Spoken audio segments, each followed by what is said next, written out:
están todos los chavos de Yo Soy 132?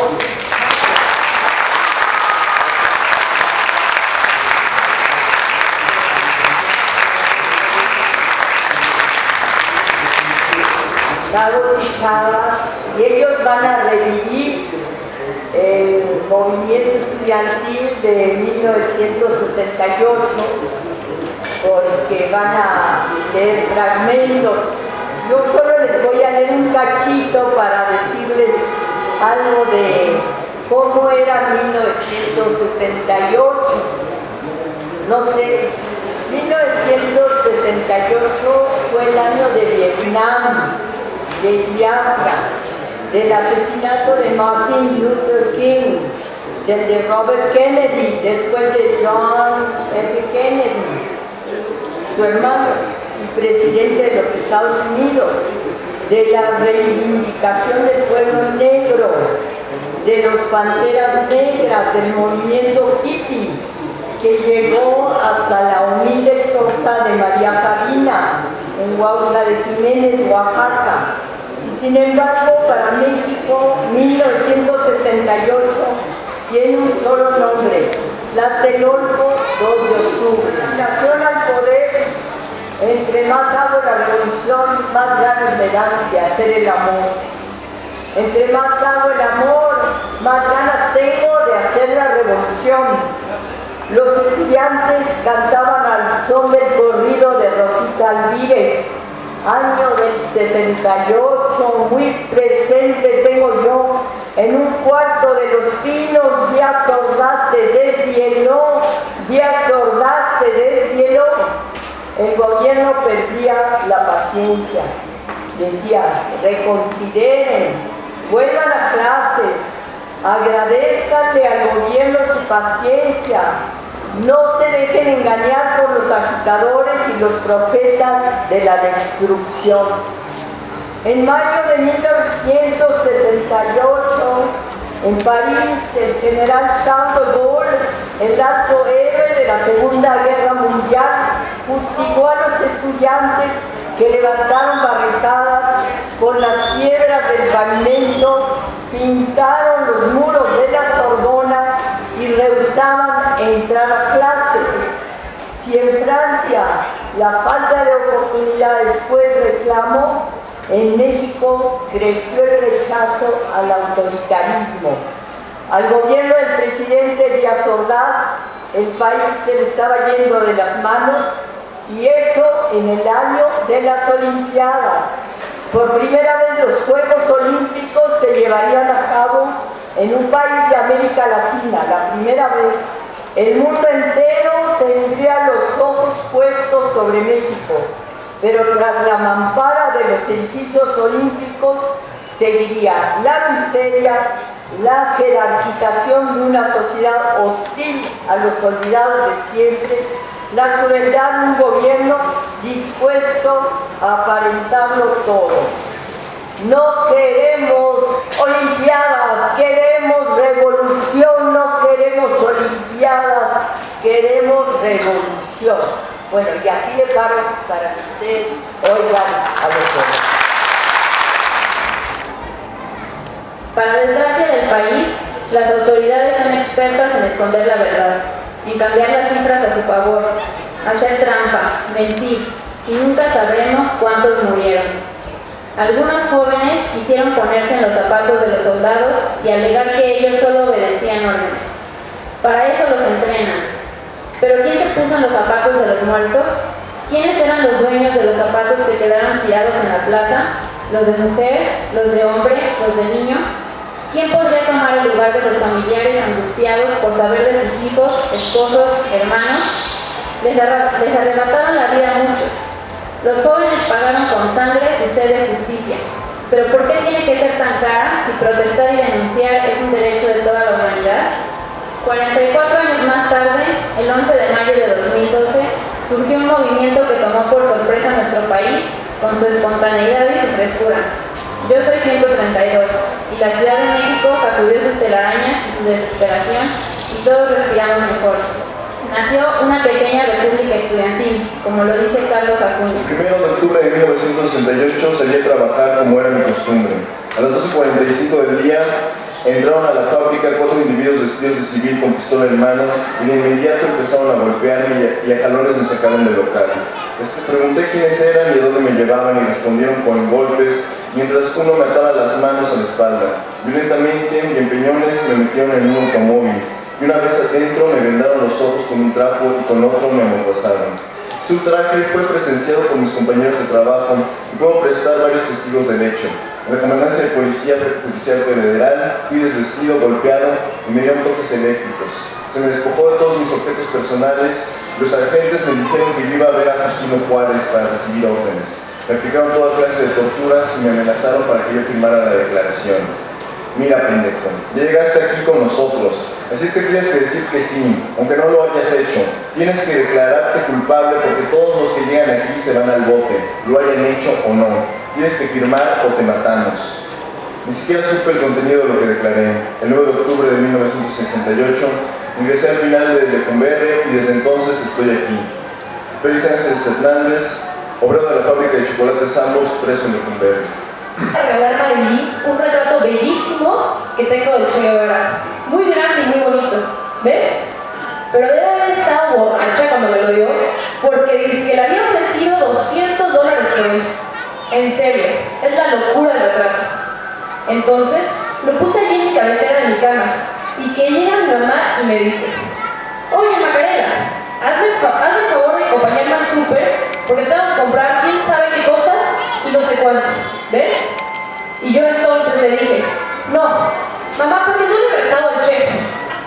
¿Qué cosa? ¿Qué cosa estás hablando tú? Se lo dije yo, nada más así de onda, ¿ves? De broma. Porque además estaba en pijama. Entonces, entra a mi recámara y ve el cuadro del Che. ¡Ay, qué cosa tan horrible! ¡Ese hombre tan sucio! ¿Cómo tienes a ese hombre tan sucio en el lugar de los santos? Hija, cámbialo, cámbialo. Mira, mamá, yo no me meto con tus santitos que tienes en tu cabecera. Y esos, los que no tienen cara de marihuanos, tienen cara de mujerados. Así unas caras horribles tus santitos. Yo no me meto con ellos. Te suplico que respetes a mis santitos.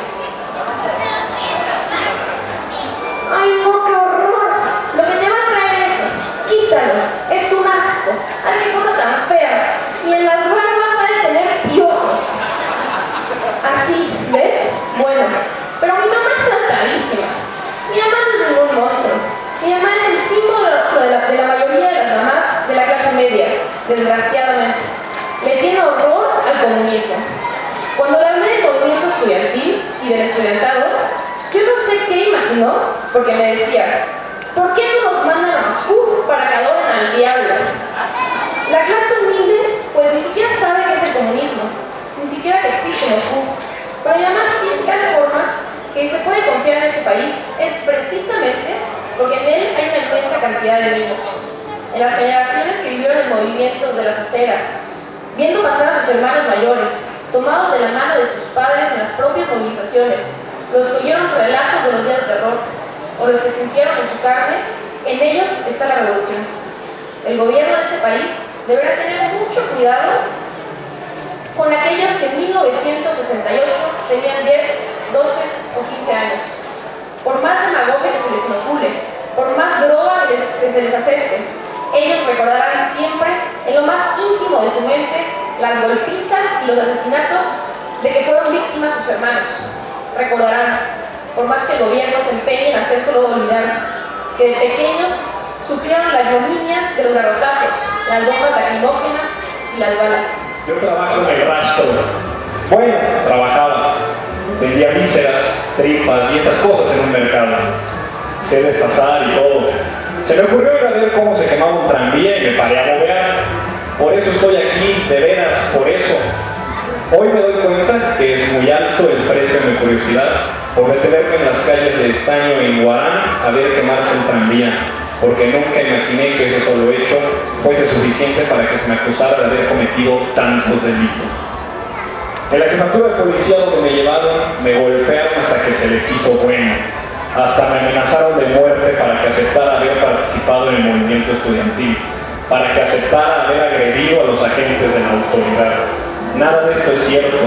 En cambio, sí es verdad que fui incomunicado durante 8 días, que no me dejaron ver a mis familiares y que ni siquiera sé qué cosa es un defensor.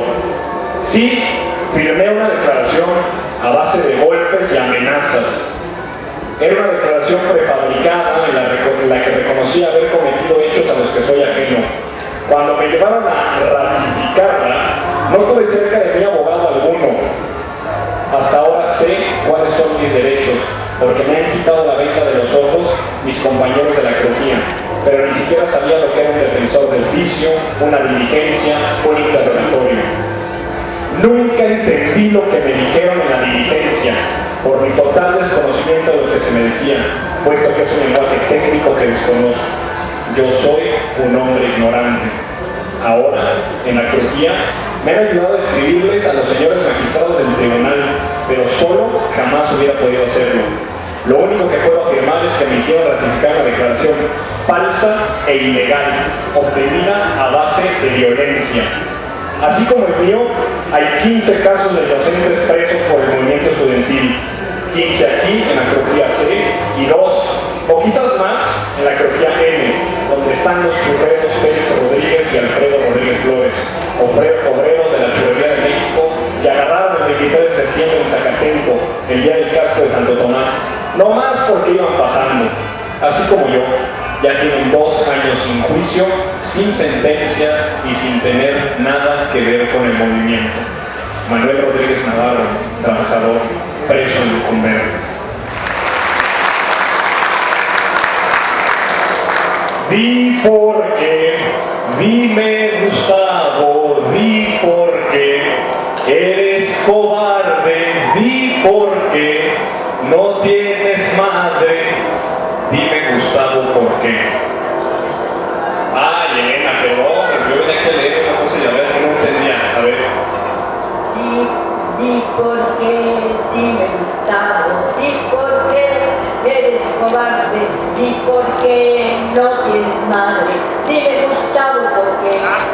Tiene que ver con el movimiento estudiantil y para quienes era muy difícil explicarse muchos fenómenos de la política, del gobierno y de la sociedad, y por ello han aprendido a leer y escribir. Para los estudiantes que eran miembros de una representación, además de la falta de una disciplina, han tenido que enfrentar otro problema.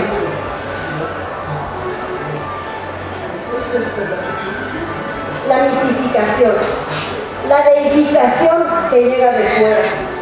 Se necesita mucha imparcialidad para vencer este obstáculo en el proceso de los cambios personales. En fin, puede decirse que se logra trabajar una vez que se han resuelto estas interrogantes que, aunque algunos con resistencia, tarde o temprano llegamos a plantearnos. Yo era un joven muy activo fuera, dirigente de la escuela. Al ingresar tenía 21 años y muchas ilusiones. Romeo González Medrano, miembro del Comité de Lucha de la Facultad de Ciencias Políticas y Sociales, detenido el 18 de septiembre de 1968, preso en Lecumberri. Si ya le enseñé mi credencial de estudiante. Sí, por eso mismo te pego, hijo de la chingada. Francamente sentí miedo, porque nunca nadie me había golpeado así. Le grité a mi hermano, pero no me contestó. Y después me preguntó ese soldado, un güero de ojos rasgados, que dónde estaban las armas. Le dije que no tenía arma. Él y otro soldado me arrinconaron contra la pared, con las manos en la nuca, junto a muchos otros cuates que ya habían agarrado y estaban cacheando. Entonces el soldado güero le dijo a otro, si alguno de estos se mete, le pegas un balazo. Opté por recargarme en la pared y pensé que no tenía caso moverme. Ignacio Galván, estudiante de la Academia de San Carlos y del taller de cerámica de la Ciudadela. Totalmente por sorpresa y que quedó como petrificada. La gente aún no comprende de qué se trataba, por qué, qué es lo que había abajo, quién es el responsable. Lo que más me llamó la atención es que 8 días después los Juegos Olímpicos se inauguraron como si nada en medio de una calma al menos aparente. Lo que en cualquier otro país bastaría para desencadenar una guerra civil, aquí no ha trascendido más allá de los días de tensión que siguieron a Tlatelolco. Estoy tan aterrada ante Tlatelolco que a veces me pregunto si es verdad. No hago un juicio moral sobre Tlatelolco. lo único que puedo decir es que no entiendo. ¿Por qué? No entiendo tampoco por qué se guarda silencio. Personalmente, por lo que he podido ver, creo que el sistema tiene grandes fallas. Un día un profesor de la universidad me dijo: no olvides jamás que aquí todos somos funcionarios. Por lo visto, todos están metidos en el sistema y creo que ese es uno de los problemas en México. Concluyo con esta cita de Raúl Álvarez Garín, del Consejo Nacional de Huelga. El 2 de octubre volvimos a nacer. Ese día también decidimos cómo vamos a morir. Luchando por la justicia y la democracia verdaderas, tal como hoy en día lo hace el movimiento Yo Sí Siento Perdido.